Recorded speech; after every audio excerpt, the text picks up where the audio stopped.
कधी बिनशर्त पाठिंबा तर कधी सशर्त पाठिंबा, कधी बाहेरून पाठिंबा तर कधी आतून, तर कधी एकतर्फी पाठिंबा. असे पाठिंब्याचे अनेक प्रकार राबवण्याच्या वृत्तीमुळेच आज महाराष्ट्र नवनिर्माण सेनेचे अध्यक्ष राज ठाकरे यांना दारुण पराभवाचं सावट पसरलंय.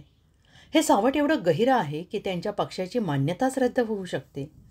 राज यांच्या याच धरसोड वृत्तीमुळे त्यांचे थोरले पुत्र अमित ठाकरे यांच्यासह ठाण्यातील लोकप्रिय उमेदवार जे 24 तास आठवड्याचे 7ही दिवस जनतेसाठी तत्पर असतात, त्या अविनाश जाधव यांनाही दारुण पराभव पाहावा लागला. 2019मध्ये झालेल्या विधानसभा निवडणुकीत ठाणे शहर मतदारसंघातून दुसऱ्या क्रमांकाचीच म्हणजे 72,000च्या आसपास मते घेणारे मनसेचे उमेदवार अविनाश जाधव यांचे प्रचाराचे इंजिन यावेळी सुसाट धावत होते. तरीही निकालात ते इंजिन सगळ्यात मागे राहिले. गेल्या निवडणुकीपेक्षा त्यांना कमी मिळालेली मतं आणि दुसऱ्या स्थानावरून तिसऱ्या स्थानावर गेल्याने जाधव यांची केवळ प्रचारातच हवा होती असं आता निकालातून स्पष्ट होत आहे. ठाण्यात भारतीय जनता पक्षाचे संजय केळकर, उद्धव सेनेचे राजन विचारे, मनसेचे अविनाश जाधव यांच्यात प्रामुख्याने तिरंगी लढत झाली. मनसेचे उमेदवार अविनाश जाधव यांनी वेगवेगळ्या पद्धतीनं प्रचार केला होता. ठाणे स्थानकात फलक हातात घेऊन त्यांनी प्रचार केला.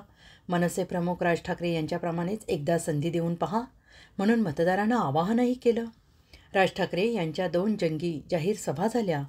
शर्मिला ठाकरे यांनी चौक सभा घेतल्या. एकूणच प्रचारातील वातावरण निर्मितीमुळे मनसेची प्रचारात हवा दिसून येत होती. परंतु जे व्हायचं तेच झालं.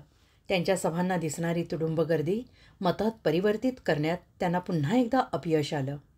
राज ठाकरेंच्या सभांना मिळणारा प्रतिसाद आणि त्यांनी महायुतीबाबत दाखवलेला सॉफ्ट कॉर्नर कुठेतरी मनसेसाठी आशेचा किरण ठरेल आणि राज ठाकरे पुन्हा एकदा महाराष्ट्राच्या राजकारणात जोरदार कमबॅक करतील अशी आशा मनसेसह त्यांच्या समर्थकांना होती. त्यांना अमित ठाकरेंच्या विजयासह कमीत कमी 5 तरी जागा मिळतील असा अंदाज होता. पण तसं काहीच झालं नाही. मनसेनं 125 ठिकाणी आपले उमेदवार उभे केले होते.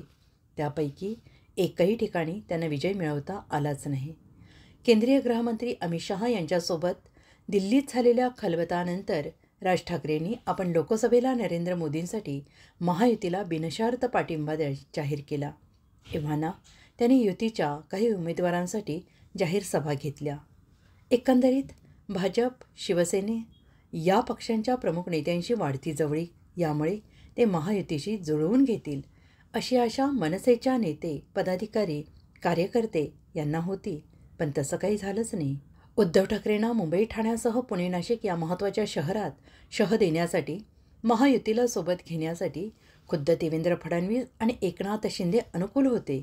पण एकीकडे महायुतीची जागा वाटपाची चर्चा सुरू असतानाच तिकडे राज ठाकरेंनी आपल्या जाहीर सभांमधून स्वबळाचा नारा देत एकापाठोपाठ एक उमेदवारांची घोषणा करण्यास सुरुवात केली. तिथेच राज ठाकरेंची सगळ्यात मोठी चूक झाल्याचं बोललं जात आहे. भाजपच्या पक्षश्रेष्ठींशी असलेला कनेक्ट पाहता त्यांनी राज ठाकरेंना नक्कीच काही आमदारांना निवडून आणण्याची शाश्वती दिली असती. तसेच महायुतीसोबत राज ठाकरेंच्या रूपाने बाळासाहेब ठाकरेंच्या तालमीत तयार झालेला नेता आल्याचा फायदा ओळखून त्यांच्या आक्रमक भाषणांमुळे महायुतीच्या प्रचाराला आणखीनच धार चढण्याची शक्यता होती. ही बाब दिल्लीतील चाणाक्ष भाजप नेत्यांनी नक्कीच हेरून राज ठाकरेंसाठी पायघड्या घातल्या असत्या. जर राज ठाकरेंनी आपली ताठर भूमिका सोडून महायुतीशी सूत जुळवून घेतलं असतं तर आज नक्कीच मनसेच्या खात्यात कमीत कमी शून्य नसता, असं राजकीय जाणकारांचं मत आहे.